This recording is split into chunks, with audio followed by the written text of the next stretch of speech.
Balita ka, bumili ka raw ng BYD para i-review. Yes, opo, bumili ako ng BYD para imbis sa review ang mangyari, I want to live with a car po kasi. So doon ka na nakatira? And I mean, I want to be able na ma-experience ko talaga owning one. Sabi mo kasi live with the car para kala ko Pero actually, sobrang sarap pong sakyan. Kino-consider nga namin na doon na kami matulog, hanap ka saan pwede mag-shower, doon na kami mag-check-in sa kotse. Hindi ako yung masarap sakyan, yung sasakyan ha. Yes, klaro. Delikado eh. Alam ko naman masarap akong sakyan pero wag naman. So kumusta naman yung BYD mo? Napaka-solid sakyan, sobrang tulin, saka sobrang spacious niya. Okay. Dito sa BYD Sea Lion 5 DMI, ano yung favorite feature mo?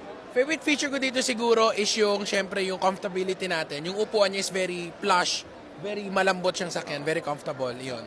Kung pipili ka ng kulay, ano yung gusto mo? I think white. White. Yeah. Papangalanan mo ba yung kotse mo? Hindi ako nagpapangalan ng kotse eh. Ay, nagpapangalan pala ako, depende sa plate number. Parang kung NFX, Phoenix, ganun lang po. Sige, itong Sea Lion 5 DMI, wala ka naisip na magandang pangalan? Wala naman. Wala pa. Kayo meron ba? Wala, kaya ka natanong eh.